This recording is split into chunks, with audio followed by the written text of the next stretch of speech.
She lay down in her small room at the nursing home, clutching a handwritten note. Not a will, not an estate. Just the truth her only son had refused to acknowledge for 35 years. And when that letter was opened, the successful man sitting in his million-dollar office suddenly realized he had built his entire life on the spine of the mother he had forgotten. If you're watching this video, hit like now and comment the name of the city you're watching in. I want to know how far this story has come. And don't go anywhere, because the most heartbreaking thing isn't death. It's what she wrote before she closed her eyes. I still remember the exact sound of the phone ringing in that empty house. It was a Tuesday afternoon in November, gray outside. The kind of cold that settles into the walls and stays there. I was 58 years old, sitting at the small kitchen table in my room at the Willowbrook Senior Residence, eating soup that had gone lukewarm because I kept waiting, the way I had waited for so many things in my life, before I finally accepted that waiting doesn't change the temperature of soup, and it doesn't change the temperature of people either. The phone rang 4 times. Then it stopped. No voicemail, no callback, no text that said, "Sorry, Mom, I was in a meeting, I'll call you tonight." Just silence. The particular kind of silence that you learn to recognize after enough years of it. A silence that has a shape to it, almost a weight. The silence of someone who saw your name on their screen, considered it for 4 rings, and then made a decision. I picked up my spoon and kept eating. That was the thing about me that nobody ever fully understood. Not the women I played cards with on Wednesday evenings, not the staff at Willowbrook who always smiled too brightly when they saw me sitting alone, not even my oldest friend, Dottie Marsh, who had known me since I was 24 years old and still nursing a broken heart from a man who had walked out the door and never came back. They all expected me to fall apart, to weep dramatically, to curse my son's name or write angry things on paper. But I didn't fall apart. I had learned very early in my life that falling apart is a luxury that some women simply cannot afford. My name is Evelyn Harper, and this is the story of everything I never said out loud. I grew up in Mill Haven, Ohio, the second of 4 daughters in a house that was too small and a family that stretched every dollar until it nearly snapped. My father worked at a processing plant. My mother cleaned houses on weekends. There was never quite enough of anything, but there was always something. Enough food that nobody went to sleep hungry, enough love that we didn't know we were poor until someone from school said something unkind and made it obvious. I married Daniel Harper at 22, which my mother called romantic and my father called rushed. They were both right, as it turned out. Daniel was charming in the way that certain men are charming, effortlessly, almost accidentally, in a way that makes you feel like you've been chosen for something special. He had dark eyes and a restless energy and a habit of making promises that he believed wholeheartedly at the time he made them. He was also, I would later understand, constitutionally incapable of staying in one place. We had 3 years together, good years mostly, years where we argued about money and laughed about nothing and stayed up too late on nights we couldn't afford to stay up late. And then Landon came. 7 pounds, 4 ounces, born at 4:17 in the morning, with a full head of dark hair and his father's eyes. And for a few months I thought that would be the thing that anchored Daniel to us, that a baby would be the weight he needed. But some men aren't built to be anchored. I know that now. Daniel left when Landon was 14 months old. He didn't leave dramatically. He didn't slam doors or make speeches. He just came home one afternoon, packed 2 bags with a kind of quiet efficiency that, in retrospect, suggested he had been thinking about it for a long time and said, "Evie, I'm not able to do this. Not I don't love you, not I never wanted this, just I'm not able to do this." I stood in our small living room with Landon on my hip, and I looked at this man who had promised me a life, and I said, "I remember this so clearly. Okay. Just that. Okay." He left. He sent money for a year intermittently in amounts that didn't follow any particular logic.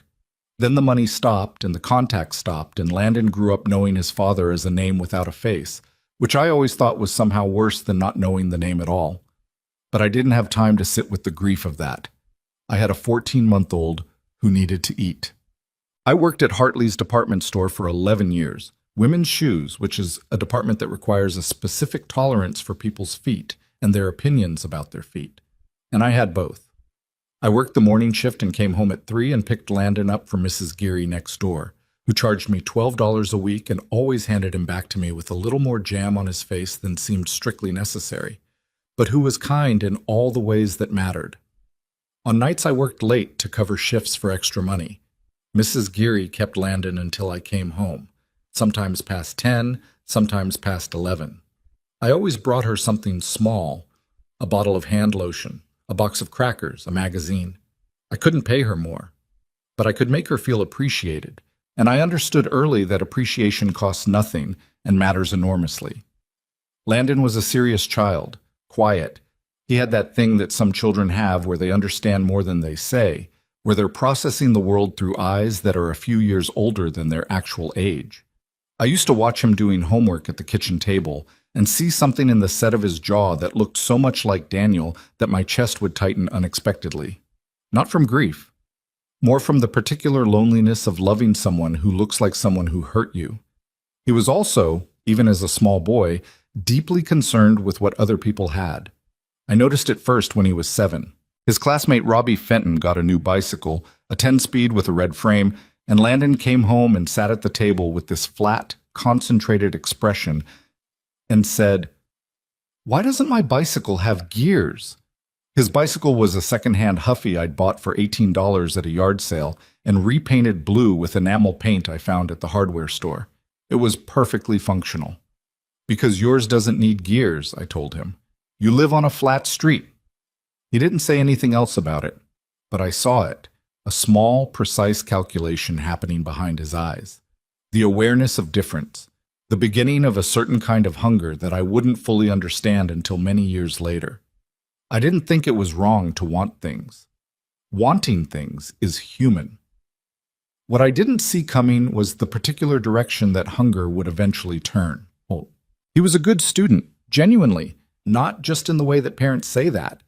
His teachers wrote things on his report cards like engaged and exceptionally analytical, and once, memorably, Landon sees through problems in a way that other students his age don't.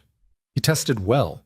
He earned a partial scholarship to Crestfield University, which was 2 hours from Millhaven, and had a business program that his guidance counselor said was the real thing. The partial scholarship covered 60% of the costs. The other 40% I carried. I need to say this plainly because I want you to understand what I mean when I say I carried it. I don't mean I found the money easily. I mean I sold things. I worked additional jobs. I took a second position at a copy center 3 evenings a week, running a machine that smelled of ink and hot plastic, standing on a concrete floor in shoes that were not built for concrete floors, until my feet ached in a way that didn't fully go away even on weekends. In Landon's second year at Crestfield, my car's transmission failed. I needed the car to get to both jobs. I didn't have the money for the repair. I sold my wedding ring. It wasn't worth much. Daniel and I had married young and poor, and the ring reflected that. A simple gold band with a small chip of diamond. The jeweler gave me $420, which was about $300 more than the repair cost. I put the difference into Landon's tuition account and told myself I didn't need a ring anyway. It was just metal. It didn't mean anything. The thing is, I believed that. I wasn't performing martyrdom. I genuinely believed that what I was giving was less important than what Landon was building. That's the thing about that kind of love. It doesn't feel like sacrifice while you're doing it. It just feels like the obvious thing, the only thing, the thing that of course you do. I didn't tell Landon about the ring. I didn't tell him about the copy center. I didn't tell him a lot of things, and I have thought about that a great deal since then. Whether that was wisdom or whether it was a kind of mistake, a way of making myself invisible in my own son's life story, erasing the inconvenient evidence of what his education actually cost. The other thing I didn't tell him, and this one I think about differently now, was about my health. In Landon's third year at Crestfield, I found a lump, small, the size of a pea, in my left breast. I went to Dr. Felton on a Thursday morning before my shift at Hartley's, and he referred me to a specialist, and 3 weeks and several appointments later, they told me it was early stage, treatable, that the prognosis was good, that I was fortunate to have caught it when I did. The treatment would be taxing, they said. I would need to take time off work. I would be exhausted in ways that were hard to predict. I sat in Dr. Felton's office, and I did the arithmetic. Landon had 1 year left at Crestfield. 1 year. If he knew I was sick, he might leave. He might insist on coming home, taking some other path, something smaller and safer because his mother needed him. And then what? Then everything I had given would become a story that ended in the middle instead of the place it was supposed to end. I said, I'd like to discuss a schedule that doesn't require extended leave. Dr. Felton looked at me across his desk the way people look at you when they understand what you're doing and are not sure they should allow it. I said, my son is finishing his degree in 14 months. I need to get there. He arranged a treatment schedule that was brutal in the way I was braced for. I went to my appointments on Tuesdays, which was my day off from Hartley's. I allowed myself to be sick on Tuesday evenings and Wednesday mornings, and then I pressed myself back into shape by Wednesday afternoon because I had a shift at 3. I ate what they told me to eat. I rested when I could. I didn't complain, not because I'm stoic by nature, but because there was no one in my daily life who I could afford to fall apart in front of. Dottie Marsh knew. She drove me to 2 of my appointments and sat in waiting rooms reading magazines and pretending not to cry. I told her, if you tell Landon, I will never forgive you. She believed me because she knew me, and she kept the secret. Landon graduated from Crestfield on a Saturday in May with a degree in business administration and a job offer already in hand from a financial consulting firm in Chicago called Meridian Partners. He wore a blue gown and walked across a stage in the sun and shook hands with a dean I'd never met, and I sat in the bleachers with a fever that I had been managing for 4 days with over-the-counter medication, and I clapped until my hands hurt. He found me after the ceremony. He hugged me. He smelled like the same shampoo he'd been using since high school, something clean and a little citrusy, and for a moment I held on slightly longer than the occasion required because I was so relieved. I had gotten him there. I had made it to this exact moment, and I was still upright, and he didn't know the cost of any of it, and that felt, in that moment, like success. You look tired, Mom, he said. I've been busy, I said. Go celebrate with your friends. Chicago changed him. I understood that. I was not naive about what cities do to people, what certain kinds of success does to people. He was good at his job. He moved quickly through the ranks at Meridian, which was a firm that prided itself on a particular kind of high-polish professionalism. Tailored suits, client dinners at restaurants I had never heard of, apartments in neighborhoods whose names meant something specific. The first year he called every Sunday. Sometimes the calls were long. Sometimes they were just 20 minutes, squeezed between other things, but they were there. He asked about Millhaven, about Dottie, about Mrs. Geary, who had since retired from babysitting and spent most of her time gardening. He asked about me with the particular brand of concern that meant he didn't want the real answer, just confirmation that everything was fine. Everything was fine. That's what I told him. Everything is fine, Landon. He met Cassandra Whitfield at a company fundraiser in his second year in Chicago.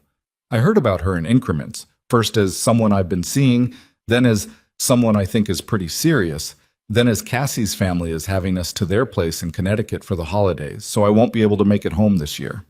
I said, of course. That sounds lovely. I spent that Christmas with Dottie and her daughter's husband and their 2 small children who were loud in the best possible way. It was a good Christmas. I told myself it was a good Christmas, and I mostly believed it. Cassandra Whitfield came from the kind of family that Landon had been calibrating toward since he was 7 years old and noticed Robbie Fenton's 10-speed bicycle. Her father, Graham Whitfield, had built a real estate development company that operated in 4 states. Her mother, Patricia, organized charity events with a specific kind of exhausting precision. They lived in a house in Greenwich, Connecticut that had a name. The property literally had a name, Elm Haven, the way only certain houses do. They were not unkind to me, the Whitfields. I want to be fair about that. When Landon brought me to meet them the following spring, a weekend visit that had the unmistakable quality of an audition, Patricia Whitfield served me tea and asked me careful, well-intentioned questions about Ohio in the way that certain people ask about Ohio. Graham shook my hand and said, Landon speaks very highly of you. Landon, standing beside his future father-in-law, smiled with a particular pride that I recognized. It was the pride of arrival, of having gotten somewhere. He was wearing a watch I had never seen before, slim and silver on his wrist. It probably cost more than 3 months of my rent. I smiled back. I drank my tea. I was polite in all the ways I had learned to be polite. But something shifted in me that weekend quietly, in a way I wouldn't fully name for another 2 years. Not jealousy. I was genuinely glad he had built this life. Not resentment. I had given what I gave freely. It was more like the particular sorrow of watching someone step into a life so new that there's no room for their previous one. Like watching someone change costumes completely and realize the old clothes no longer fit, so they simply don't put them back on. I drove back to Millhaven on Sunday afternoon. 6 hours in my car, which was 15 years old, and had developed a rattle in the passenger door that I'd been meaning to get looked at. I got home and I fed the cat that I had adopted the previous year. A gray tabby I called Chester, who was reliably present in ways that I had stopped expecting from people. And I made myself dinner and I didn't cry. I didn't cry because I was too tired, and also because I already understood on some level what was coming. They married in September. The wedding was at Elm Haven, on the lawn under white tents with flowers that Cassandra had chosen over a period of months, with a level of deliberation that suggested the flowers were very important. It was a beautiful event. Genuinely beautiful. I'm not being sarcastic. I wore the nicest dress I owned, which was a navy blue wrap dress I'd bought 2 years earlier on sale. And I did my own hair and my own makeup, and I sat at a table with Landon's college roommate and his wife. And I ate salmon and drank a glass of white wine and danced exactly once, when Landon found me near the end of the night and pulled me onto the dance floor for a song that was already half over. "You look beautiful, Mom," he said. "You look happy," I said. Because he did. I want to be clear about that. My son was genuinely happy that night, and there was a part of me, a large part, the deepest part, that was happy for him. Patricia Whitfield found me before I left. She held both my hands in hers and looked at me with an expression that was kind, but also slightly calibrated, the way certain acts of kindness are. "You must be so proud," she said. "I am," I said, and I meant it. The phone calls began spacing out after the wedding. Not immediately. The first year, they were still regular. But there was a new texture to them, a quality of performance, as if Landon were checking a box rather than making contact. He'd ask the right questions and give the right answers, and the call would end in exactly the right amount of time, and nothing would have actually been said. Then the calls started coming every other week, then monthly. Then there were the canceled visits. There were 5 over the course of 2 years. A Thanksgiving I had already bought food for, an Easter I had driven 2 hours for because we were meeting halfway, a weekend in August that simply got pushed back indefinitely until it disappeared entirely. Each time, there was a reason. A business trip, a prior commitment with Cassandra's family, something at work. All reasonable, all slightly too neat. What I noticed was that Landon's reasons were always delivered in a tone of slight irritation, as if my expectation of the visit was itself an imposition, as if the canceled thing were less of a loss for me and more of an inconvenience for him. I stopped voicing my disappointment after the 3rd canceled visit, not because I felt it less, but because I had begun to understand that voicing it only produced more of that tone, and I was too old and too tired to keep having conversations that made me feel I was being unreasonable for wanting my son to be present in my life. Dottie, who had never been particularly patient with Landon, even when he was a child, said to me once, "Evie, when did you start apologizing for needing something?" I didn't have a good answer. I moved into Willowbrook Senior Residence when I was 56, which is on the younger end for such places, but my knees had become a genuine problem, the left one especially, which had been protesting since my years on the concrete floor at the copy center, and had finally arrived at a point where climbing the stairs in my house several times a day was a project I was losing. The house was also expensive in the way old houses are, always needing something, always presenting me with a repair I couldn't easily afford. And the neighborhood had shifted, quietly, over the years, in ways that made evenings alone in it feel heavier than they used to. Willowbrook was clean and well-run, and the staff were, without exception, decent people. There were women there I liked. Eleanor Pace, who had been a high school English teacher for 30 years, and still argued about semicolons with a passion that I found completely charming. Ruth Ann Dwyer, who was 81 and funnier than most people I had ever met, and who had buried a husband and two of her three children and still found something to laugh about most afternoons. I fit there better than I expected to. I am not by nature a person who requires very much. I like books. I like a reasonable amount of conversation. I like the feeling of a day that has been organized, of things in their proper place. What I noticed, though, what it was impossible not to notice, was the phones. The way they did or didn't ring. Who came on Sundays, who didn't. The look that came over certain women's faces on holidays when they were the only one at their table with no one sitting across from them. I knew that look. I had practiced keeping it off my own face. I told Landon I had moved. He was quiet for a moment and then he said, "That makes sense, Mom. I'm glad you'll have people around." As if I had done it for the company rather than because my knees wouldn't cooperate and I couldn't fix a furnace anymore. He didn't visit Willowbrook, not once in the 2.5 years I lived there. He intended to. I believe that. There were mentions of weekends that he was looking at, suggestions that he might drive out. But the drive was 4 hours from Chicago, which was not nothing, and there was always something. The last time I called him and he didn't answer, I sat at my kitchen table with the phone in my hand and I looked out the window at the parking lot for a long time. Then I opened the drawer where I kept my stationery, a box of cream-colored paper with a small floral border that Dottie had given me 2 Christmases ago, and I took out a sheet of it and a pen. I thought for a while. Then I wrote the date at the top. Dear Landon, there are things I need you to know. I didn't write it all at once. That's important to understand. It wasn't a single evening's catharsis, a letter composed in one desperate sitting. I wrote it over months. I'd pick it up when something remembered itself.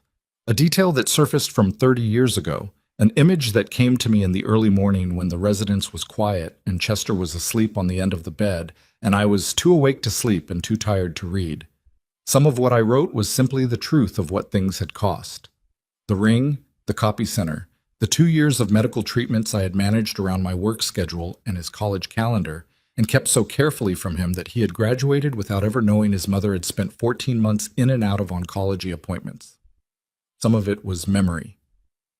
The time he was 6 and fell off his bicycle, the Huffy, the one he'd been resentful about, and split his chin open on the pavement, and I sat on the bathroom floor holding a towel to his face for 40 minutes while he screamed, and I told him stories to keep him calm, made-up stories about a dragon who was afraid of heights and a knight who was afraid of the dark, and by the time the bleeding stopped, he'd forgotten he was hurt because he wanted to know what happened to the dragon. Some of it was harder than that. Some of it I'm not going to describe because it was between him and me. But the last page, the last few lines, I spent a long time on those. Eleanor Pace, who had spent 30 years making students say what they actually meant, once told me, "The hardest thing to write is the thing that's completely true." I thought about that when I wrote the ending. I wanted it to be completely true, not kind in a way that wasn't honest, and not brutal in a way that served my anger instead of his understanding. I didn't write it to punish him. I need that to be clear. That wasn't what I was doing. I had been a mother for 35 years, and I had spent most of those years trying to protect this man from harder truths than he deserved to be shielded from. And maybe that was its own kind of mistake. Maybe all that careful protection had allowed him to grow in directions I hadn't anticipated. But the letter wasn't punishment. The letter was the truth. The whole truth, finally, without the management and the filters and the "I'm fine," Landon and the... Of course, that makes sense. I folded it, I sealed it. I wrote his name on the front in my regular handwriting, not the careful version, just the way I actually write. I gave it to my attorney, a quiet man named James Aldrin who had handled my modest affairs for 12 years, with instructions. After I was gone, this was to be delivered at the reading of my estate. There wasn't much of an estate. A small life insurance policy, Chester the cat, a box of photographs, a few pieces of furniture. Nothing that required a formal reading, really, but I wanted the formality. I wanted Landon to have to sit still and receive it. That's the one thing I will admit was deliberate, not cruel, deliberate. There's a difference. I wanted my son to have no choice but to be present for what I needed to say. because I had spent 35 years accommodating his choices to be somewhere else. The last months at Willowbrook were, strange as this might sound, not unhappy. I felt lighter. The letter was written. There's something that happens when you finally said the thing you needed to say, even if the person hasn't heard it yet, even if they won't hear it for some time. There's a loosening, a sense of having settled one's accounts. Eleanor and I played cards on Wednesday evenings. Ruth Ann told me a story about her late husband that made me laugh so hard I had to put my hand on the table to steady myself. The staff brought flowers every Monday for the common area. Simple things, grocery store carnations, nothing fancy, but they were there every Monday without fail, and I found I had a genuine affection for them. Landon called on my birthday. He was brief, his voice carrying the particular quality of a man sandwiched between things. He said he was thinking about visiting in the spring. I'd like that, I said. You doing okay, Mom? I'm doing fine, I said. Chester's been sleeping on my feet, which is annoying, but otherwise fine. He laughed at the cat, small, easy laughter, and for a moment he sounded like himself, the real version, the version I had known when he was young and unarmored, and I held on to that moment the way you hold on to things you know are ending.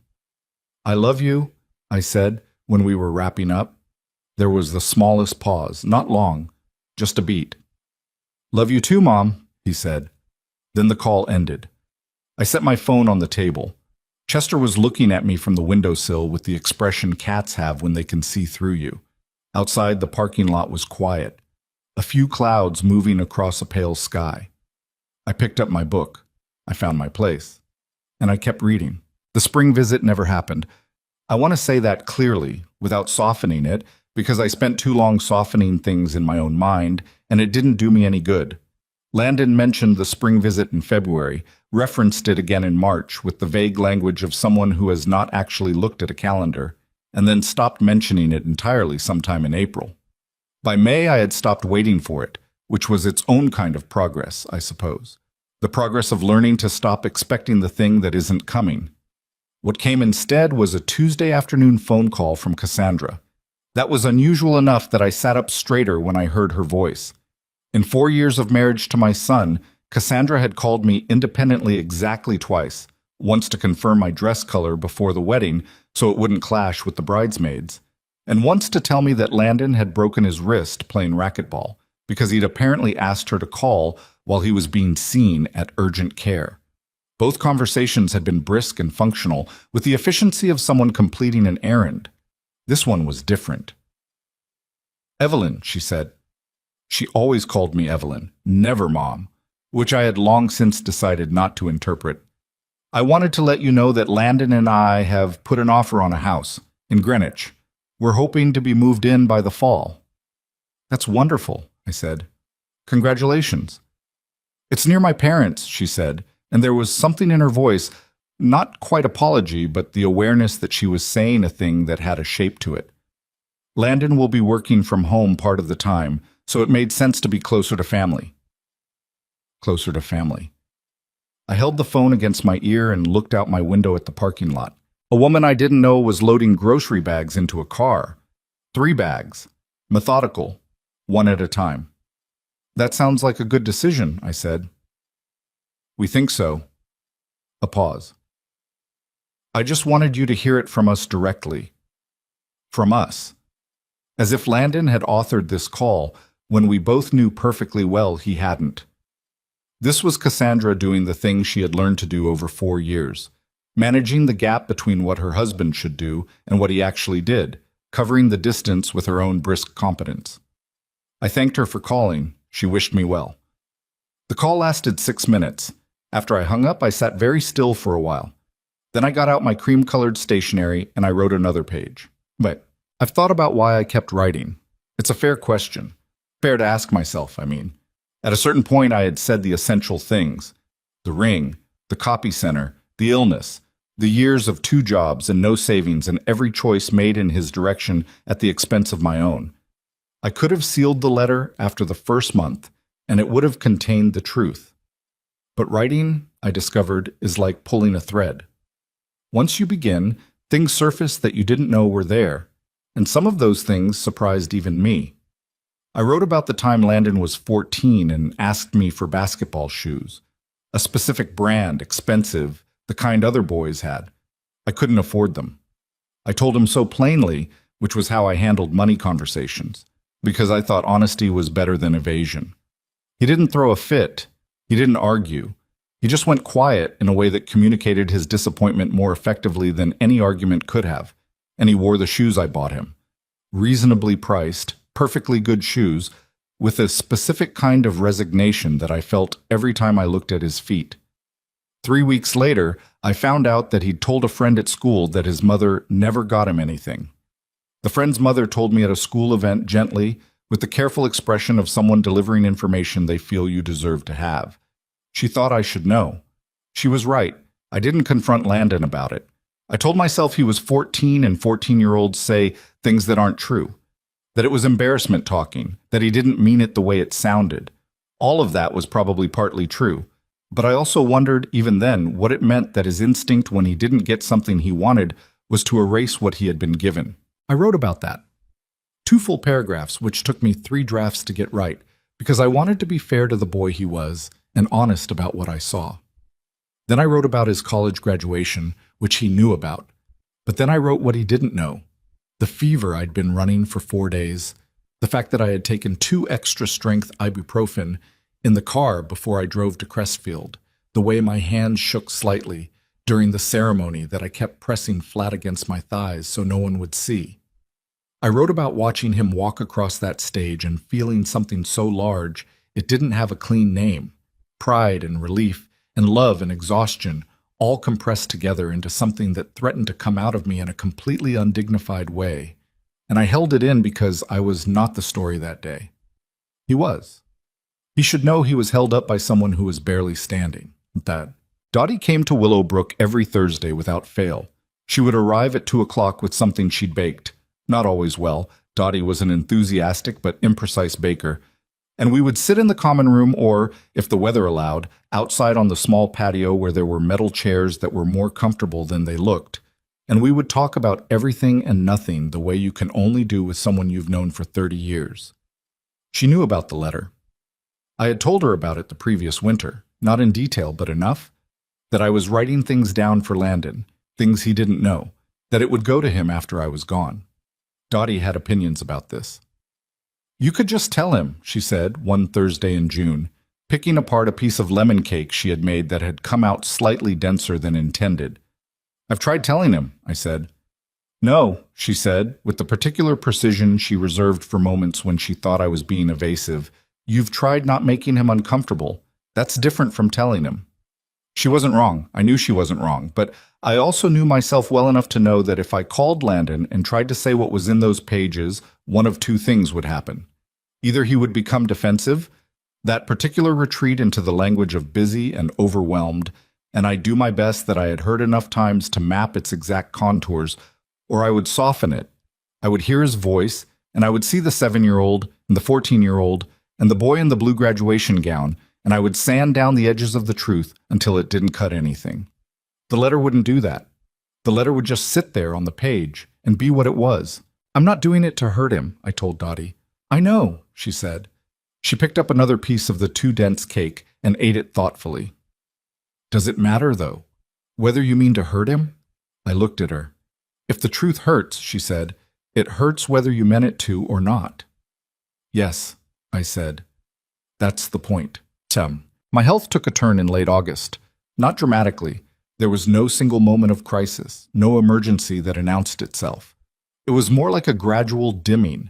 The knees had been bad for years, but other things began joining in. My stamina declined.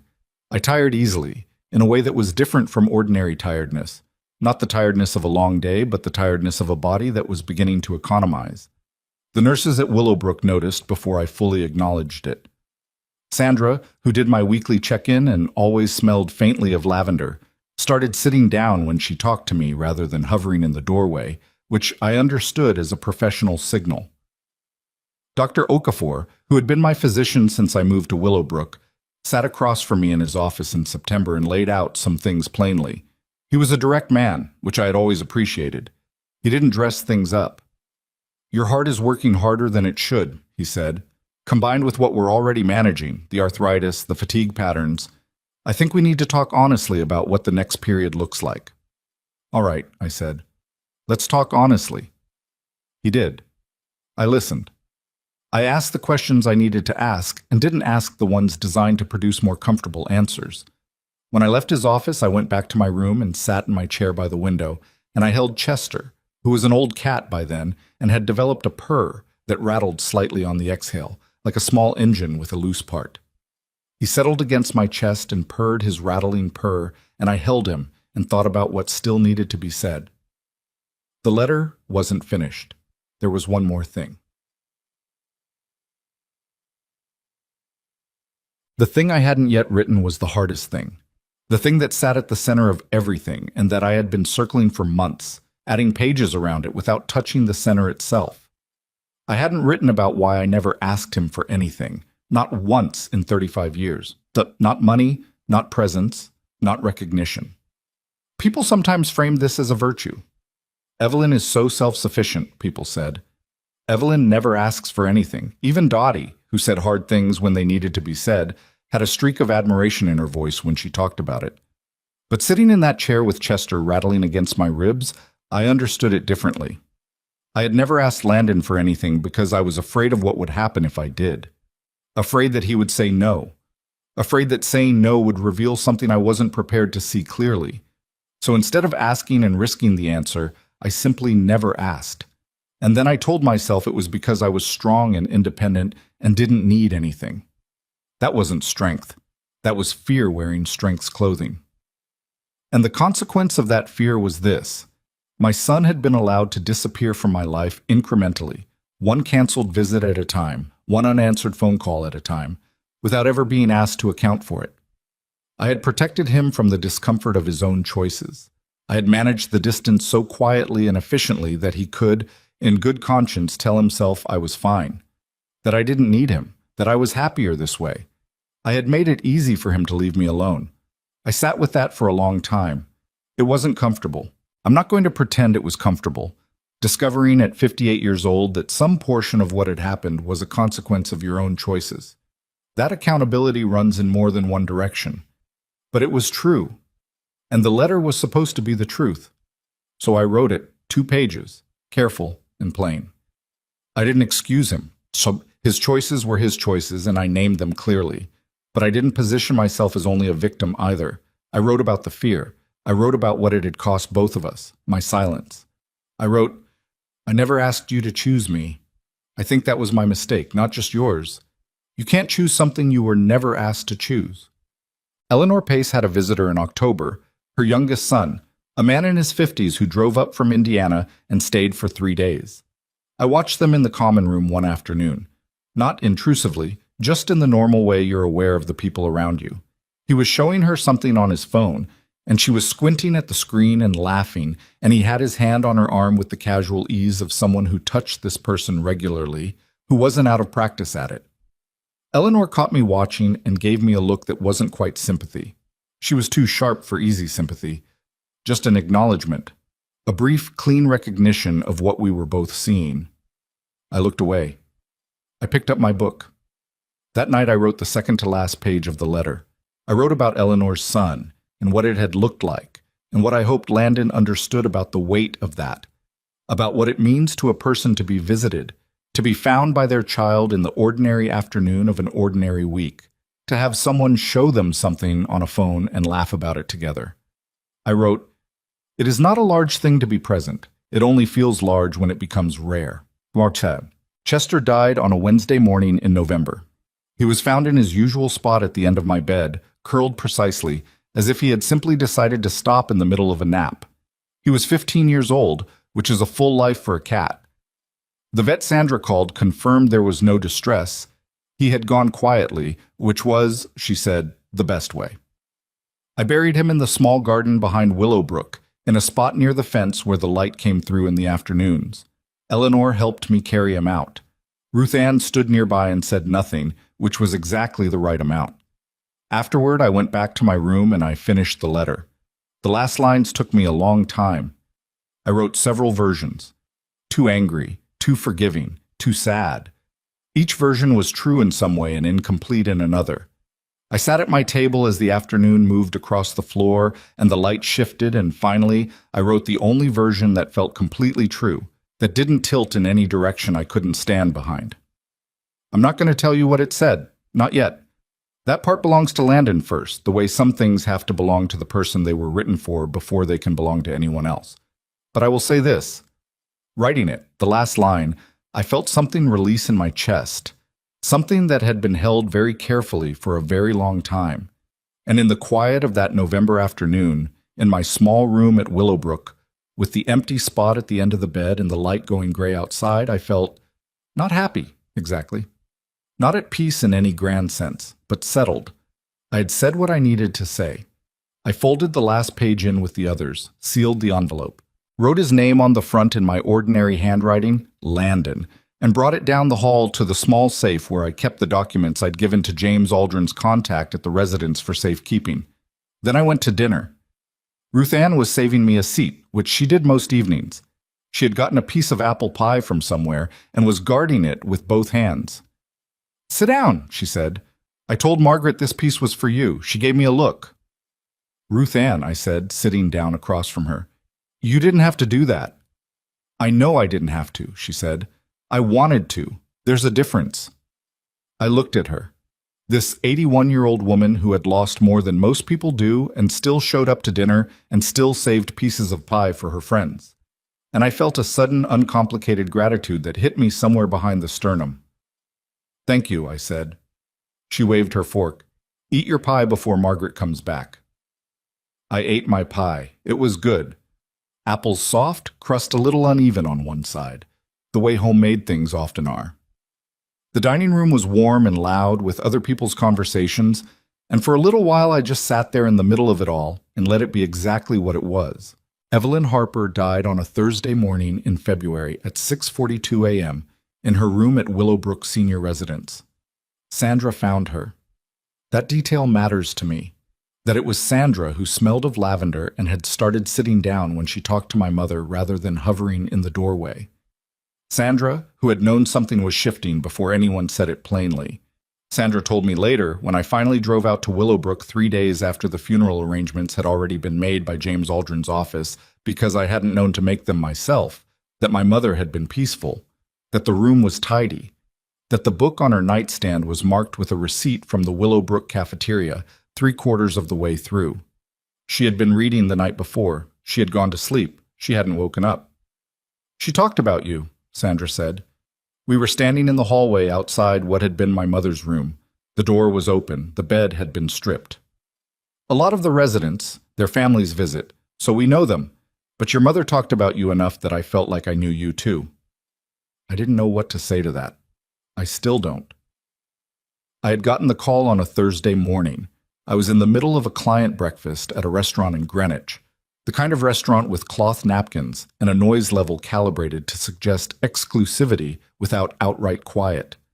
My phone was on the table, face down, the way I kept it during client meetings because Cassandra said it looked more professional. I flipped it over when I felt it vibrate and saw a number I didn't immediately recognize with an Ohio area code, and I let it go to voicemail because I was mid-sentence about Q3 projections. I listened to the voicemail 12 minutes later, standing outside the restaurant on a gray February sidewalk, and the world did that thing it does sometimes where it continues exactly as it was. A woman walking a dog, a delivery truck idling at the light, steam rising from a grate in the pavement, while something inside you rearranges itself into a completely different configuration. I drove home. I told Cassandra. She held my hand and said the right things, because Cassandra was good at saying the right things, and I sat on the edge of our bed in the house near Greenwich that we had bought partly to be closer to her family, and I thought, I have not seen my mother in 2 years and 3 months. I knew the number. I had known it for a while, in the way you know things you don't let yourself look at directly. 2 years and 3 months. The funeral was small. James Aldrin had handled the arrangements according to instructions my mother had apparently left with him, which should not have surprised me, because of course she had left instructions. Of course she had organized her own exit with the same methodical care she applied to everything. But it did surprise me. It surprised me that she had planned it without any expectation that I would plan it, which meant she had understood something about me that I had not yet understood about myself. Dottie Marsh was there. I recognized her from a photograph my mother had sent me years ago. A compact woman in her early 60s with sharp eyes and the posture of someone who has decided not to take up any less space than she's entitled to. She looked at me when I walked in, and the look she gave me was not unkind, but it was not warm either. It was the look of someone who knew things. Eleanor Pace was there, thinner than I expected, with a younger man beside her who I understood to be her son. Ruth Ann Dwyer sat in the second row with a cane I suspected she didn't always use, wearing a bright red coat that felt somehow completely right. Several women from Willowbrook whom I didn't know. Sandra, in the back, in her regular clothes. Nobody from my life was there. My life had not overlapped with my mother's in long enough that the two worlds had fully separated. I sat in the front row. Cassandra was beside me, her hand over mine.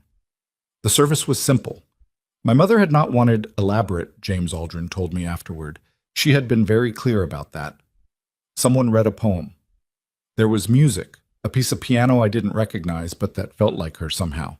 Unhurried, a little melancholic, but not without brightness. I did not cry during the service. I don't entirely know why.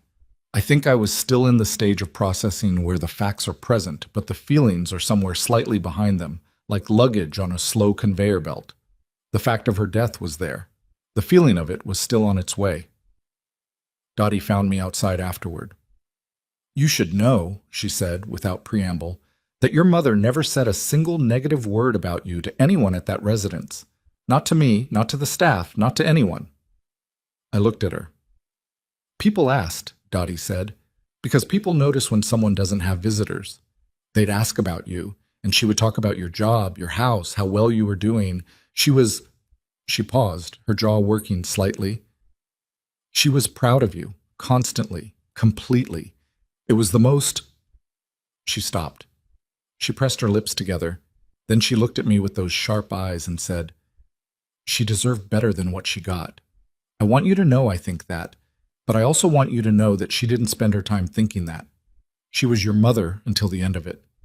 She walked away before I could respond, which was probably intentional because there was nothing I could have said that wouldn't have been inadequate. James Aldrin's office was on the second floor of a building in downtown Millhaven that smelled of old carpet and copying paper. He was a small, precise man in his late 60s with reading glasses on a chain and the deliberate manner of someone who had delivered difficult information many times and had learned to do it without unnecessary ceremony. He called 2 weeks after the funeral and asked me to come in. I drove out on a Saturday. Cassandra offered to come. I said I was fine, which was something I had said so many times in recent weeks that it had lost most of its meaning. "There is very little in the way of traditional estate," James Aldrin said once we were seated. He had a folder in front of him, thin, nothing like what the word estate usually implies. "A modest life insurance policy, which names you as the sole beneficiary. Some personal effects that have been boxed and are being held at Willowbrook for your collection. And this." He slid an envelope across the desk. Cream-colored. A small floral border. My name on the front in my mother's handwriting. Not her careful handwriting, the version she used for formal things, but her regular handwriting. The handwriting I recognized from birthday cards and grocery lists she used to leave on the refrigerator door. Landon. "She left specific instructions," James Aldrin said. "This was to be delivered at the reading of the estate, in your presence, by me. Not mailed, not left with your effects. Delivered." He looked at me steadily over his reading glasses. She was very specific. I picked up the envelope. It was heavier than I expected. Not heavy like a brick, heavy like something that contained more than a single sheet of paper. "Would you like privacy?" he asked. "No," I said. Then, "Yes. Actually, yes. Thank you." He excused himself with the quiet efficiency of a man who had learned when to leave a room. I sat alone in his office with the envelope in my hands for a long moment. Outside the window, Millhaven went about its Saturday. A car passed. Someone was shoveling a walkway across the street, methodical, left to right. I opened the envelope. The first page was dated over a year ago. She had been writing this for over a year. I understood that before I understood anything else, the scope of it. She had not sat down one afternoon in a wave of feeling and written me a letter. She had written this the way she did everything, carefully, over time, with revision. She had meant every word. I read. The first pages were the ones I could handle. Memory. Stories I half remembered or remembered differently. The birthday where she'd made a cake from a mix that had come out slightly lopsided, and she'd decorated it so elaborately that the lopsidedness didn't matter until I was older and saw a photograph and understood. The summer I was 9 and had wanted to go to a camp that cost money she didn't have, and instead she had taken 2 days off work and driven me to a state park 3 hours away, and we had camped in a tent she borrowed from someone at Hartley's. And it had rained the second night, and we'd sat in the car eating crackers and listening to the radio. I had forgotten that, completely. The camp I wanted and didn't get, I remembered. The trip she improvised, I had no memory of it whatsoever until I read the page. The second section was harder. She wrote about the ring. A simple sentence. I sold my wedding ring in your second year at Crestfield to pay for the transmission repair and put the rest toward your tuition. I want you to know that, not because I want you to feel bad about it, but because I want you to know what things actually cost. I put the page down on James Aldrin's desk. I looked at the wall. There was a framed print of a landscape, a river, some trees, generic and inoffensive. I looked at it for a while. Then I picked the page back up and kept reading. The Copy Center. 3 evenings a week. 11 years at Hartley's. I knew she had worked hard. Of course I knew she had worked hard. I wasn't stupid. I had grown up in that house, and I knew we didn't have money. But knowing it in the abstract way of a child and seeing it laid out in plain, specific sentences were two completely different things. She wrote about the concrete floor. She wrote about her feet. She wrote it without melodrama, which somehow made it worse than melodrama. Just the facts of it, put down plainly, the way you write things when you want them to be clear. Then I turned to the page about her illness. I had to read that paragraph 3 times before I accepted that I was reading it correctly. Breast cancer. Early stage, treatable. She said that, she was careful to say it, as if even in a letter she was still managing my reaction. 14 months of treatment scheduled around my college calendar. Appointments on Tuesdays, her day off. Being sick on Tuesday evenings and Wednesday mornings, and pressing herself back into shape by Wednesday afternoon because she had a shift at 3. She had been in cancer treatment for 14 months while I was finishing my degree at Crestfield. I had called her every Sunday, and she had said, "Everything is fine, Landon." She had sat in those bleachers on graduation day with a fever she had been managing for 4 days, and she had clapped until her hands hurt, and I had found her in the crowd and said, "You look tired, Mom. You look tired." And she had said, "I've been busy. Go celebrate with your friends." I put the letter down on the desk and I pressed both hands flat against the surface, and I breathed. Just breathed. The kind of deliberate breathing you do when you understand that the alternative is something you can't take back in a lawyer's office on a Saturday morning. 35 years. I had been working backward through 35 years as I sat in that room, and each page was adding weight to a number I thought I understood and didn't understand at all. The middle sections of the letter were the ones that didn't let me look away. She wrote about the phone calls. She was precise about it in a way that took something out of me. She hadn't kept a log. She was clear about that. She wasn't documenting grievances in a ledger. But she had a specific kind of memory that remembered patterns, the shape of time, the way things added up. She wrote about watching her phone ring on her end without being answered. She wrote about the canceled visits with a restraint that was somehow more devastating than anger. She named them without commentary, just the dates and the plans that had existed and then hadn't. Thanksgiving, Easter, the August weekend. She wrote about the move to Willowbrook, the real reasons, the knees and the house, and the weight of evenings alone. And then she wrote what I had told myself, which was that she was probably happier having people around her. She wrote, "I know you told yourself that. I want you to understand that I never told you it was true." She wrote about the 2 years and 3 months, not as accusation. I want to be clear about that because I've thought about it many times since. There was no accusation in her language. She was past accusation by the time she was writing it. What there was instead was something that hit harder than accusation. Simple description. She described those 2 years from the inside. The Wednesday card games with Eleanor and Ruth Ann. The Thursday afternoons with Dottie. The way she had watched other women's children visit and learned very precisely how to be present in a room when what you feel is absence. She wrote, "I got quite good at it.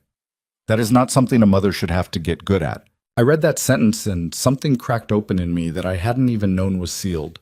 She wrote about herself, her fear, that she had never asked me for anything because she was afraid of what my answer would be, and that she understood now that this had been a mistake, that love doesn't work without risk, without asking, without the chance of the wrong answer. She wrote, "I protected you from having to choose me, and in doing so, I made the choosing easier to avoid. I don't know whether to be angry at you or at myself. I have decided to just be honest instead." She had decided to be honest instead. By the time I reached the final pages, I had lost track of how long I had been sitting there. The Saturday sounds outside the window had not changed. Still cars, still ordinary Millhaven going about its day, but they felt very far away. I was in a different place. I was 35 years back, and I was looking at things I had not looked at and had not wanted to look at. The final page. The handwriting was slightly different on the last page. Not worse, just slower. She had taken her time. Every word was placed deliberately. She wrote about Chester, who had died in November and was buried near the fence where the afternoon light came through. She wrote about Eleanor Pace's son and what it had looked like from across the common room, a thing so simple it should have required no comment, a mother and her son looking at something on a phone together and laughing. She wrote, "I watched them, and I did not feel sorry for myself. I felt sorry that you did not know what you were missing. That seems like the more important loss." She wrote about the last phone call. She wrote what she had heard in my voice, the quality of performance, the box checking, the way I said "I love you" at the end with that smallest pause. She wrote, "I heard it. I always heard everything. I just stopped saying so." And then the last lines. I will only tell you what they said because she wrote them for me to carry, and I think some weight is supposed to be carried, not locked away. She wrote, "I never blamed you for becoming who you became. The hunger in you started very young, and I watched it, and I didn't always handle it correctly. But I need you to understand what was built under you, so that you can understand what you were standing on, not to make you feel small, so that you know how to stand correctly from here. I forgive you. That is not nothing, but forgiveness is between you and me. What you do next is between you and who you want to be. I never stopped loving you. I only stopped waiting for you to come home." I don't know how long I sat there after I finished reading. Long enough that James Aldrin knocked softly on the door and asked if I needed anything. I told him no. He went away again. The letter was in my hands. All of it, every page, 12 pages in my mother's handwriting. 12 pages of everything she had managed and protected and quietly carried for 35 years, laid out in cream-colored paper with a small floral border that Dottie Marsh had given her 2 Christmases ago. She had used the nice stationery. I thought about that she had used the nice stationery, saved for things that mattered, and that she had decided this was the thing that mattered most. More than any birthday card, any holiday note, this. I thought about the 14 months of treatment she had kept from me, and I thought about the graduation ceremony in the sun, and I thought about "You look tired, Mom," and I thought about the phone I had watched ring on the table at the restaurant while I talked about Q3 projections, and I thought about 2 years and 3 months, and I thought about the apartment in Greenwich that was near Cassandra's family because we wanted to be close to family, and I thought about Eleanor Pace's son, the hand on her arm, the phone screen, the laughter. And I thought about my mother eating apple pie that Ruth Ann Dwyer had saved for her in a dining room full of other people's voices, because Ruth Ann had wanted to, and there was a difference between wanting to and having to. I sat with all of that. The success I had spent 15 years building, the title, the house, the watch, the restaurant with the cloth napkins, it didn't feel like nothing, exactly. It felt like what it was, real things that I had earned and that had genuine value. But sitting in that room with 12 pages of cream-colored paper in my hands, they were the wrong size. Everything I had assembled felt slightly off scale against what I was holding. My mother had never asked me for anything, not once. And in the end, she hadn't asked for anything in the letter either. She hadn't asked for guilt, hadn't asked for penance, hadn't asked for a particular response. She had only asked me to know to finally, completely know. I folded the letter carefully, the way it had been folded when I opened it. I put it back in the envelope.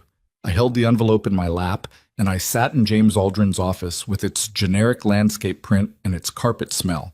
And for the first time since that Thursday morning phone call outside the restaurant, the luggage finally arrived. The feeling caught up with the facts. And what came out of me, quietly, in that room alone on a Saturday morning in February, was not dramatic enough for what it was. Just a man sitting in a chair with a letter, crying the way people cry when they understand that the chance they should have taken is gone, and that no amount of success, no number of correct professional decisions, no house in Greenwich is going to give it back. My mother was gone. The letter was 12 pages long, and not a single page of it had asked me for anything except the truth of what it had cost her to love me. That was the most expensive thing I had ever been given. I drove back to Greenwich that same Saturday with the letter on the passenger seat. Not in my bag, not in the back. On the seat beside me, in its cream-colored envelope, where I could see it in my peripheral vision for the entire 4-hour drive. I don't know exactly why I did that. Some instinct that it shouldn't be put away yet, that I wasn't finished being in the presence of it. Cassandra was home when I arrived. She heard the door and came out of the kitchen with a dish towel in her hand and looked at my face and said, "Come sit down." She poured me something to drink and sat across from me at the kitchen table and waited. Cassandra was good at waiting when she understood the situation required it. It was one of the things I had always valued in her. That competence, that ability to read a room and calibrate accordingly. "She wrote me a letter," I said. 12 pages. Cassandra nodded. "She was sick," I said. "When I was finishing college. Cancer. She went through treatment for over a year, and she never told me." Cassandra was quiet. "She sold her wedding ring," I said, "to pay for a car repair and put the rest toward my tuition." I watched Cassandra's face move through something, a small, precise reckoning that she kept mostly contained. She set down her glass. "Landon, I haven't seen her in 2 years and 3 months," I said. I knew that number. I hadn't let myself look at it directly. There was a silence between us that had weight. Not hostile, just honest, which was its own kind of uncomfortable. "What do you need?" Cassandra asked. "I don't know yet," I said, and that was the truest thing I had said in a very long time. The guilt came in waves, which is not a poetic description, but an accurate one. It wasn't constant. It would recede for stretches of hours, sometimes almost a full day, and I would function normally, eat meals, answer emails, sit in meetings, and then something would surface it. A Tuesday. The smell of copy paper. A woman about my mother's age walking across a parking lot alone. And then the wave would be back, and it was larger than I expected each time, because grief and guilt together are not additive. They are multiplicative, each one amplifying the other until the combined weight becomes something you have to physically manage. I was not good at managing it, and I want to say that plainly because I think there's a version of this story where I handle the aftermath with some kind of quiet dignity, and I don't want to tell that version. The truth is messier. I was short with Cassandra over things that had nothing to do with her. I woke up at 3 in the morning and lay in the dark doing arithmetic. The 14 months, the 3 evenings a week at the copy center, the ring, the 4 days of fever at graduation, as if calculating the exact sum would produce something useful, which it didn't. I went back to work too quickly and then found myself sitting in my office, unable to account for 20 minutes that had passed while I was looking at nothing. Cassandra said, one evening in early March, with the careful tone of someone who has been holding something for a while, "Have you thought about talking to someone?" "I'm talking to you," I said. "You know what I mean." I did know what she meant. I was not opposed to it in principle. I was opposed to sitting in a room and articulating the specific shape of what I had done, because articulating it made it more real, and it was already real enough. It was taking up most of the available space in my interior life. "Not yet," I said. She didn't push. But the question stayed in the room after that, the way questions do when they've been asked honestly. What I did instead, what I found myself doing almost without deciding to, was going back. Not to Willowbrook immediately. First, I called Dottie Marsh. She picked up on the second ring, which surprised me. I had half expected her not to answer. She had made her position on me fairly clear outside the funeral home, and Dottie Marsh did not seem like a woman who changed positions casually. "I was wondering when you'd call," she said. "I need to ask you some things," I said. "About my mother. About the last few years." A pause. "All right. Come to Millhaven. I'm not doing this on the phone."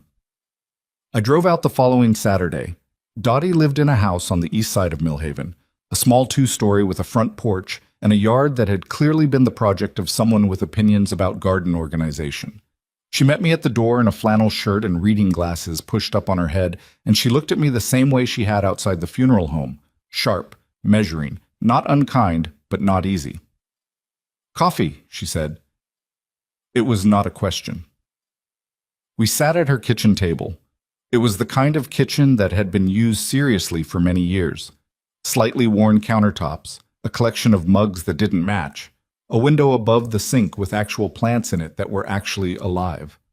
My mother would have liked this kitchen, I thought.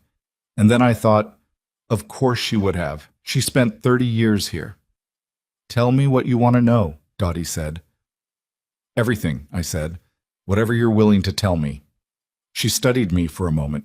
Then she wrapped both hands around her mug and she began to talk. Fussing.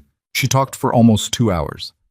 That should tell you something about how much there was to say, and how long it had been waiting to be said to the right person. She told me about the copy center. Not that my mother had worked there, I knew that from the letter, but what it had looked like.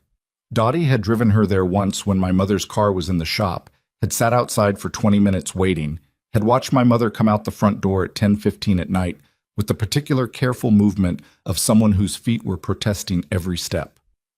"She saw me watching her," Dottie said, "and she straightened up, just pulled herself up and walked normally, like if she moved right I wouldn't notice.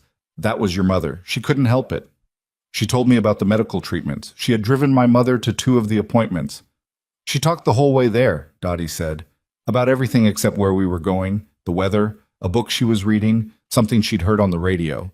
I almost asked her to stop once because the talking was making me more nervous than silence would have, but then I thought, this is how she's doing it. This is how she gets through the door, so I let her talk." "Did she—" I stopped. Started again. "Was she scared?" Dottie looked at me. "Landon, she was terrified." She said it simply, no hesitation. She was a person. Of course she was scared. She just didn't have anyone she could be scared in front of because the one person she would have told was the one person she'd decided not to tell. That landed exactly where it was supposed to land. "She never complained about you," Dottie said. "I want to be fair about that, because I know I was hard on you outside the church. She defended you. Every single time someone at Willowbrook made a comment, and people did make comments because people notice things, she would shut it down. She'd say you were busy, that you had a demanding job, that she was fine. She meant it mostly. But also," Dottie paused, turning her mug in a slow circle, "I knew her well enough to hear the gap between what she said and what she felt. She was proud of you and she missed you, and those two things lived in her simultaneously every single day, and she never asked you to resolve that for her." I sat with that. Why didn't she just say so? The question came out smaller than I intended, almost like a child asking it. Dottie looked at me steadily. "Because you made it clear, not in words, that the answer would be inconvenient. People learn, Landon. When someone you love keeps not answering, keeps postponing, keeps being unavailable, eventually you learn not to ask. It's not weakness. It's just, you learn what the situation is." I went to Willowbrook the following week. I don't entirely know what I was looking for. Some version of her, maybe. Some residue of the 2.5 years she had spent there that I had never witnessed and could not now witness firsthand. I signed in at the front desk, and the woman there recognized my name in a way that suggested she had been waiting for me to appear. Eventually, the way people in small communities wait for things that have been long expected. Sandra met me in the hallway outside my mother's old room. The door was open. A new resident had moved in. I could see through the doorway, a few different pieces of furniture, a different arrangement entirely, the room already becoming someone else's. "Thank you for seeing me," I said. Of course. Sandra's expression was the same quiet, professional warmth I remembered from the day she'd told me about the book on the nightstand. I meant what I said. She talked about you a lot. What did she say? Sandra thought about it for a moment. She said you were analytical, that you solved problems the way other people read, constantly, automatically. She said you got that from her, but you'd taken it further than she had. A small pause. She said she hoped you'd eventually turn it on the right problems. I stood in that hallway and heard that, and felt the particular sensation of being understood by someone who was no longer there to tell directly. Sandra walked me through the common room, the dining area, the small patio outside where my mother had sat on Thursday afternoons with Dottie when the weather allowed. I saw the garden near the fence where Chester was buried, the spot my mother had written about. The afternoon light came through exactly as she'd described. I stood there for a while. Then Sandra introduced me to Ruth Ann Dwyer, who was sitting in the common room with a crossword puzzle and the air of someone who had correctly predicted this visit. Sit down, Ruth Ann said without looking up from her puzzle. I've been wanting to talk to you. Mrs. Dwyer, Ruth Ann. She looked up then, and she had the same quality Dottie had. Eyes that didn't perform softness they didn't feel, that looked at you directly and expected the same. Your mother saved me a piece of pie once. Did you know that? I'd brought it from my daughter's house, homemade, and I was going to eat the whole thing myself, and your mother caught me eyeing it, and I told her to help herself. She said, no, it's yours. I said I'd give her half. She said, fine. Ruth Ann smiled, a small one. She ate half that pie and said it was the best pie she'd had in a long time. I asked her when she'd last had homemade pie. She thought about it and said she couldn't remember. I didn't say anything. She ate alone a lot, Ruth Ann said directly. Not always, but a lot. The thing about this place is that people's families visit on different schedules, and you get a sense of who has regulars and who doesn't. Your mother didn't have regulars, but she never acted like it was a problem. She always seemed, Ruth Ann paused, choosing arranged, like she'd arranged herself so that the empty space didn't show. Very few people can do that convincingly. Your mother could. Did she ever... I stopped. Say she was lonely? Ruth Ann completed the thought without apology. Not out loud, but one evening, it was getting late, most people had gone back to their rooms, and it was just me and Eleanor and your mother at the table. And Eleanor asked her, out of nowhere the way Eleanor sometimes did things, she said, Evelyn, what do you miss most? And your mother sat there for a minute, and she said, Sunday mornings. When he was small, Sunday mornings we'd stay in pajamas until noon, and he'd watch cartoons on the floor, and I'd read on the couch, and we didn't have to be anywhere. Those mornings were just ours. Ruth Ann set her crossword puzzle on the table. Then she picked up her book, and that was that. She didn't say anything else about it. Ruth Ann looked at me with those direct, weathered eyes. You were the Sunday mornings, son. That's what she missed. I went home and I sat in my study, and I did not go to work the next day. I called in and said I needed personal time, and my assistant said, Of course. And that was that. The machinery of my professional life continuing without me for a day, which it did effortlessly, which told me something about what I had believed about my own indispensability. I took the letter out again. I read it again, all 12 pages, this time with Dottie's voice in my ear and Sandra's words and Ruth Ann's story about the Sunday mornings. It was a different experience the second time, not less painful, but more specific. Less about the abstraction of guilt and more about the concrete particular shape of what had been lost. Not just years, not just visits. Specific things. Sunday mornings, the other half of a piece of pie. The book on the nightstand marked 3/4 through with a cafeteria receipt. Cassandra knocked on the door of my study that evening and came in without waiting. She sat in the chair across from my desk, the one where clients sometimes sat, and looked at me. Tell me what you're thinking, she said. I'm thinking about what she did with 35 years, I said. What she built for me and what I did with what she built. Cassandra was quiet. I have a good life, I said.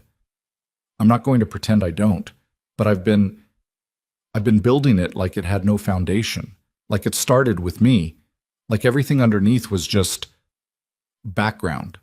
I stopped. She wasn't background. No, Cassandra said. She wasn't. A silence. Outside the window, the Greenwich evening was doing what Greenwich evenings did. Quiet, ordered, comfortable in all the ways my mother's evenings had not been comfortable. I want to do something, I said, not to fix it. I know it's not fixable, but something that matters, Cassandra said. Yes. She looked at me for a long moment, and then she said something I didn't expect. I should have pushed you harder, to visit, to call. I noticed it, and I told myself it wasn't my place, and I should have decided it was my place because it mattered. She said it steadily, without drama, the way Cassandra did hard things. I'm telling you that because if we're doing this, I'm doing it with you, and I don't want to start it with something I should have already said. I looked at my wife across my desk in my study in the house near her parents', and I understood that accountability was happening in more than one direction, the way my mother had written it, that it moved through everyone, not just me. Okay, I said. Okay, she said. Boss, what followed was not a transformation. I want to be exact about this because transformations are clean, and what happened to me in the months after my mother's death was not clean. It was slow and uncomfortable, and included several weeks of talking to a therapist named Dr. Whitmore, who had the exhausting quality of asking questions that seemed simple until you tried to answer them. It included long conversations with Cassandra that did not always end well.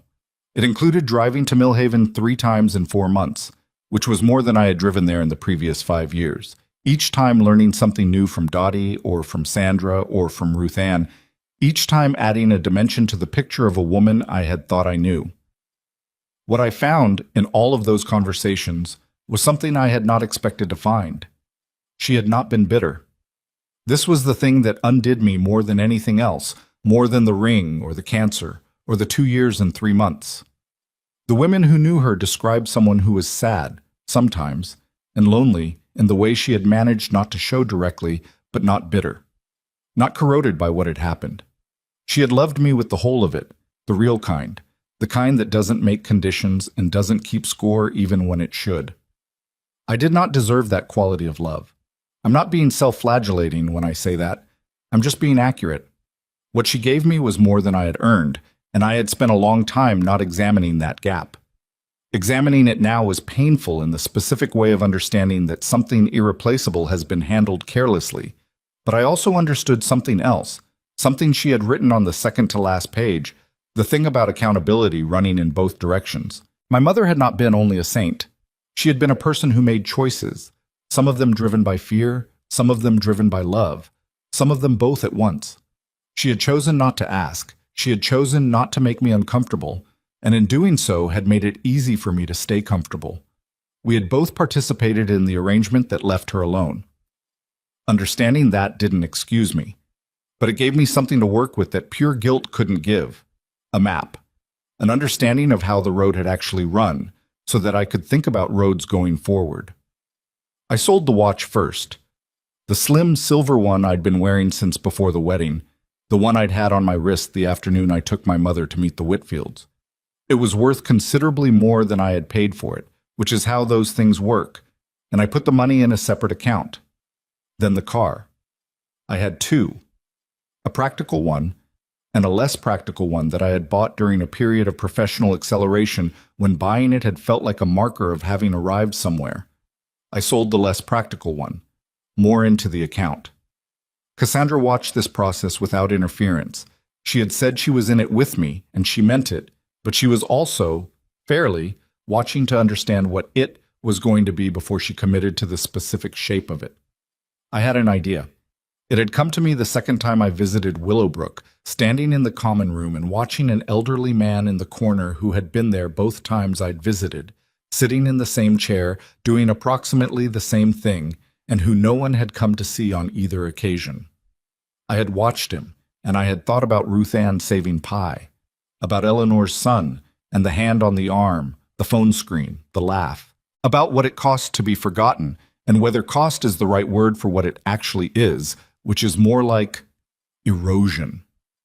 Being forgotten erodes you, slowly, quietly, the way water takes stone. I started making calls, not to people I knew professionally, to people who knew things I didn't, Nonprofit attorneys, social workers, people who ran senior care programs in underfunded counties. I asked questions with the same analytical instinct my mother had told Sandra about, constantly, automatically, turning it on the right problems at last. What I found was not surprising, but was still striking. The loneliness epidemic among elderly adults was documented, measured, studied, and massively underfunded. The gap between what existed and what was needed was enormous. Not dramatic enormous in a way that announced itself, quiet enormous in the way of things that happen to people who don't have loud advocates. I thought about my mother arranging herself so the empty space didn't show. I thought about the Sunday mornings. I incorporated the foundation in April, 4 months after reading the letter. I named it Harper Family Outreach, her name, her word, her framing, not a monument, a function, something that would do the work she had deserved to have done for her. Dottie, when I told her, was quiet for a moment. Then she said, "Don't do it for her. She doesn't need it. Do it for the ones who are still in those chairs." "I know," I said. "Do you?" she asked. Not unkindly, just making sure.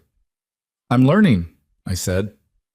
She accepted that, which was, from Dottie Marsh, the closest thing to approval I was going to get, and I understood that and did not push for more. I drove home from Millhaven that evening with the windows down despite the cold, a thing my mother used to do. I had remembered it suddenly. She would roll the windows down in early spring even when it was still technically too cold, because she said the cold air meant the winter was ending and she wanted to feel that. And I drove through the darkening Ohio countryside with the cold air moving through the car, and I let myself feel the particular sorrow of the lesson learned too late, and the particular clarity of knowing exactly what came next. She had told me I wasn't standing correctly. She had told me what the foundation was.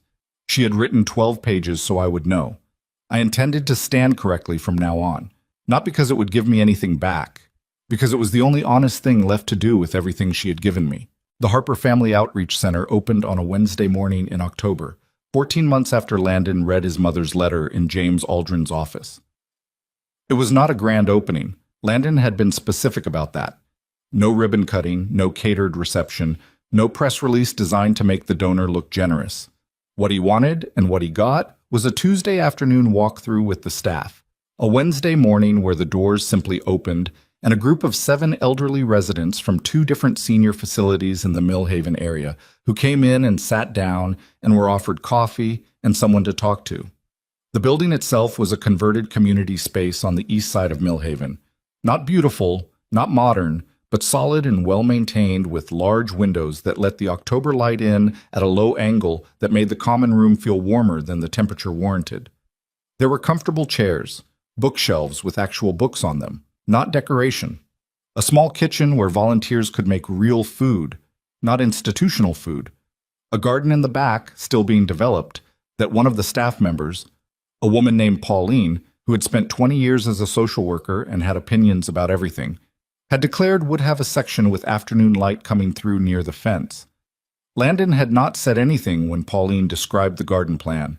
He had just nodded and written down the additional budget she needed. Dottie Marsh came on opening day.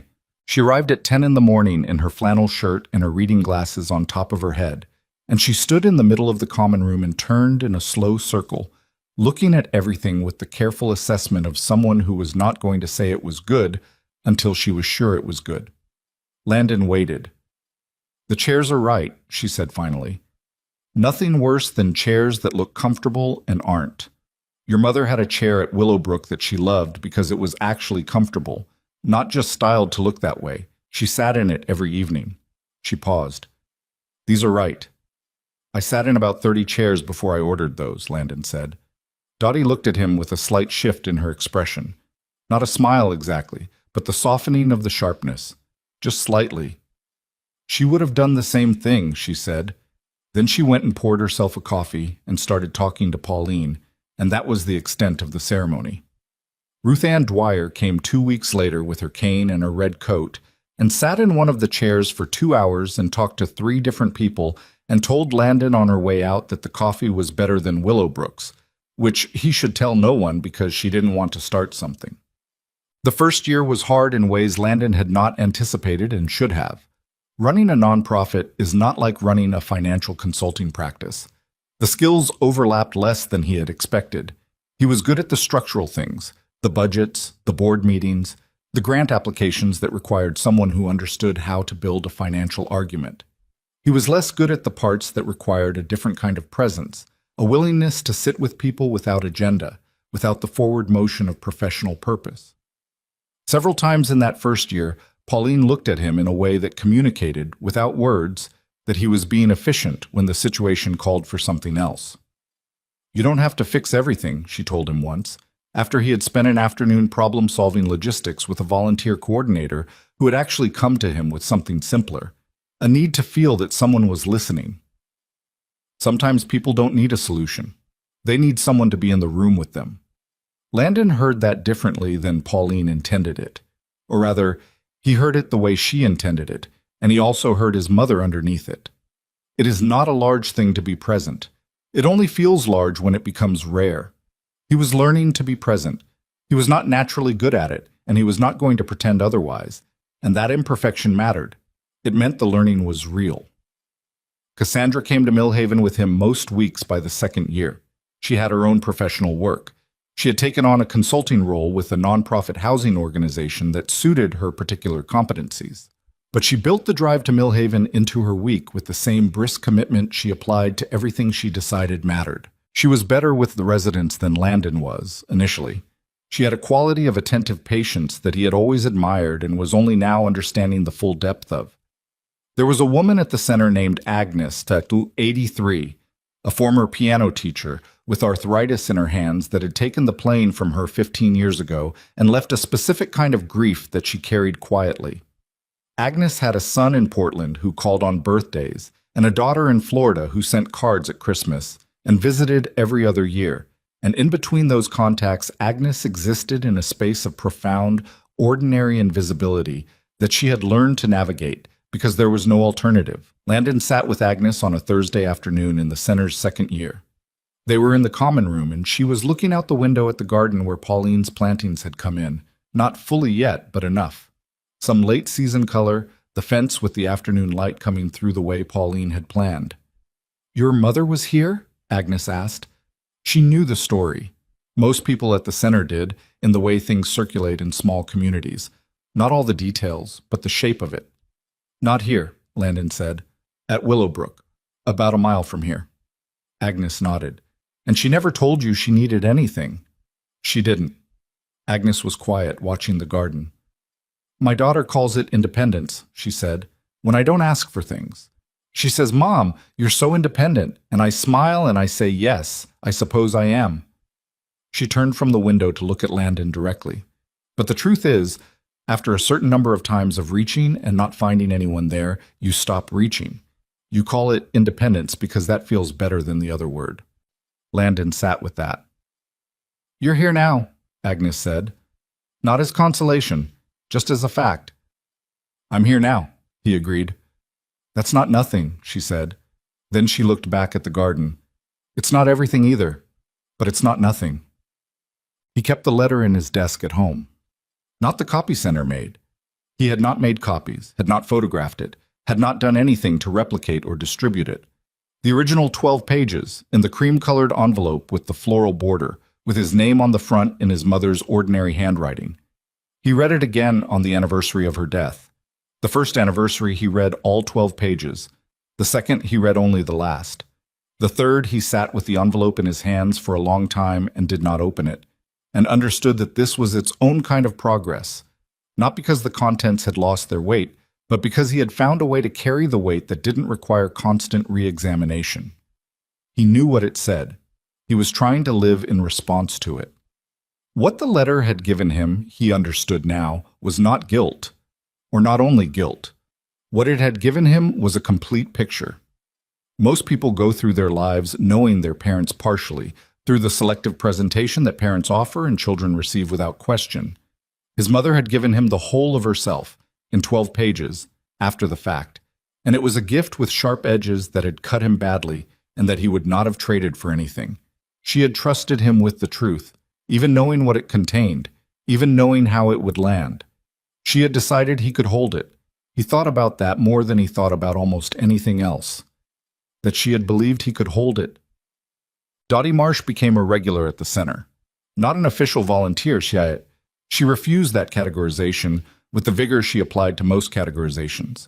But she was there 2 afternoons a week with something she'd baked and opinions she distributed freely, and a quality of no-nonsense warmth that the residents responded to in a way that the more professionally trained volunteers sometimes didn't quite achieve. She and Landon had reached, over the years, something that neither of them would have called a friendship exactly, but that functioned like one. They disagreed regularly. Dottie thought he pushed the programming too hard in the early months. He thought she was too protective of certain residents who needed gentle challenge more than comfortable routine. They were both partially right, and they both knew it, and neither of them pretended otherwise. One afternoon in the center's 3rd year, Dottie found him in the small office off the main hall doing grant paperwork.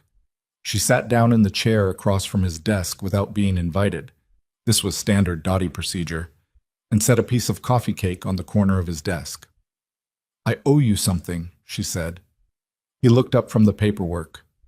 "I was hard on you," she said, "at the funeral and after. I don't think I was wrong.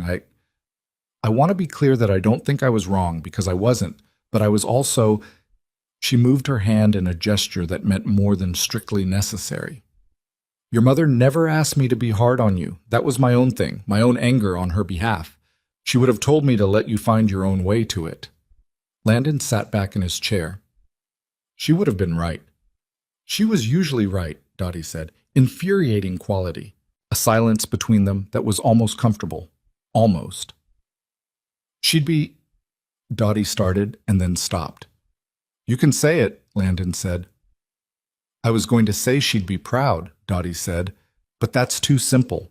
She was already proud of you. She was proud of you when you weren't doing anything to deserve it, which is how she worked, and I always thought it let you off too easy. But there it is." She looked at him. "What I think is that she'd be relieved, that you see it, what it was, what she was." Landon looked at the window. Outside, the Millhaven afternoon was doing what Millhaven afternoons did. Modest, Midwestern, unremarkable in the way of places where ordinary people live ordinary lives, and some of those lives are harder than they look from the outside. "I see it," he said. "Not all of it," Dottie said, with the precision he had come to expect from her. "You'll keep seeing it for years. Every time something happens here that reminds you, every time you sit with someone whose kid isn't coming." She picked up her coffee, looked into it. "That's not a punishment, it's just what it is." The center expanded in its 4th year. A second location, in a neighboring county where the need was demonstrably larger and the resources demonstrably smaller. Pauline ran the original location. Landon hired a director for the second, a woman named Carrie Bloom, who had run elder care programs for 12 years and who, in her interview, said the thing that made him hire her. "The loneliness isn't the problem. The loneliness is the symptom. The problem is that we built a culture where being old makes you invisible, and then we're surprised when invisible people feel alone." He thought about his mother arranging herself so the empty space didn't show, getting quite good at it. By the 5th year, the Harper Family Outreach Center had served over 300 individuals across both locations. The number was real, and Landon tracked it carefully. Not to impress anyone, but because he had been in finance long enough to know that what gets measured gets taken seriously, and he wanted this taken seriously. But he also knew what the number didn't capture, the specific weight of what it meant to be one of those 300. To be Agnes watching the garden on a Thursday afternoon and have someone sit down beside her and stay. To have that be a regular thing, an expected thing, not a charity event or a holiday visit, but just Tuesday, Wednesday, Thursday. People showing up because it was Tuesday, and that's what happened on Tuesdays now. He thought about what his mother had written about Eleanor Pace's son, what it means to a person to be visited, to be found by their child in the ordinary afternoon of an ordinary week. He was not those families. He could not give those people back the children who weren't coming. But he could fill some of the Tuesday afternoons, and he had learned enough by then to understand that this was not a small thing dressed up as a large one. It was a genuinely large thing, happening quietly, in a converted community space in Millhaven, Ohio, with good chairs and coffee that was better than Willowbrook's. Fish said, Landon and Cassandra did not have a perfect marriage after all of this. That should be said because the story is not one where the reckoning produces a clean, improved version of everything. Cassandra's observation, that she had noticed and not said anything and should have, had opened a conversation between them that was longer and more complicated than either of them had expected.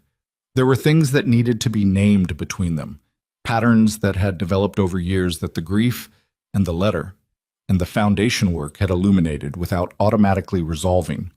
They went to counseling. It was uncomfortable in the way that honest things are uncomfortable.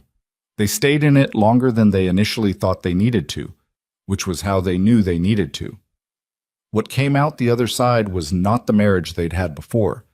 It was something more careful, more deliberate, with more room in it for the harder conversations. Not better in a simple sense, more real.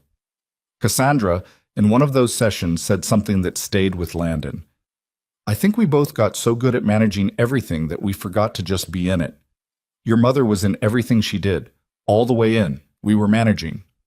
He knew she was right. He had been managing his life the way his mother had managed her presentations of herself. Efficiently, effectively, at some cost to what was actually true underneath. The difference was that his mother had done it in service of protecting him, and he had done it in service of protecting his image of himself. Those are not the same kind of management, and he sat with that difference for a long time. But on the 5th anniversary of Evelyn Harper's death, Landon drove to Millhaven alone. He went to the cemetery first, a quiet place on the north edge of town, mature trees, the kind of ground that had been accumulating history for a long time. Her headstone was simple, the way she had specified to James Aldrin, her name, her dates. And below that, the one line she had asked for, which Landon had not known about until James Aldrin showed him the instructions. It read, "She paid attention." He stood in front of it for a long time, long enough that the afternoon shifted and the light changed and a slight wind came through the trees that had the quality of early autumn in Ohio, cool and green-smelling and something else underneath, the barely there edge of the season beginning to turn. He did not talk to the stone. That was not something he knew how to do, and he suspected his mother would have found it a little theatrical anyway. He just stood there, in the same way she had taught him to be present, not managing it, not performing it, just in it. Then he drove to the center. The Thursday afternoon program was running. 7 people in the common room, a volunteer reading aloud from a novel that someone had requested. 2 women playing cards in the corner with a focused intensity that suggested the game had stakes, however small. Agnes was in her usual chair by the window, watching the garden where Pauline's plantings had finally come in fully. Late-season flowers, the fence with the afternoon light coming through exactly right. Landon got himself a coffee and sat down beside Agnes. She glanced at him. "Anniversary today," she said. Not a question. "5th year," he said. Agnes nodded. She looked back at the garden. After a moment she said, "You know what I think about sometimes? What it took to write 12 pages of truth to someone you love, knowing they'd only read it after you were gone, knowing you'd never see their face when they did." She paused. "That's courage. Not the kind that gets talked about much, but that's what it is." Landon wrapped both hands around his coffee mug. The same gesture, though he didn't know it, that Dottie had used at her kitchen table 3 years ago when she started telling him the things she'd been waiting to say. "She was braver than I ever gave her credit for," he said, "at everything." "Most mothers are," Agnes said. "Most people are if you actually look." The reader in the corner turned a page. The card players made a small sound of triumph or protest. It was hard to tell which. Outside, the garden held the last of the afternoon light. This was what Evelyn Harper had built. In the end, not this room, not these chairs, not the programming or the second location or the 300 people or the grant funding that kept it running. Those things existed because of what she had built, but they were not the thing itself. The thing itself was this: a man sitting in a chair on a Thursday afternoon, paying attention, all the way in, not managing it. She had written 12 pages so he would know what the foundation was. He had read them, and the reading had cost him something real. And he had gotten up from James Aldrin's desk, and he had tried to stand correctly. He was still trying. He would be trying for the rest of his life, which was probably the honest shape of how these things work. Not a moment of transformation, but a sustained, imperfect daily effort to be the person the people who loved you believed you could be. Evelyn Harper had believed it. She had written it down in her ordinary handwriting, on the nice stationery she saved for things that mattered. And she had sealed it and given it to a quiet man named James Aldrin and trusted it to find her son after she was gone. It had found him. He was here. That was not everything, but it was not nothing. And in the long, quiet arithmetic of a life, of what we owe each other, of what love actually costs and what it actually builds, not nothing is where everything worth having begins.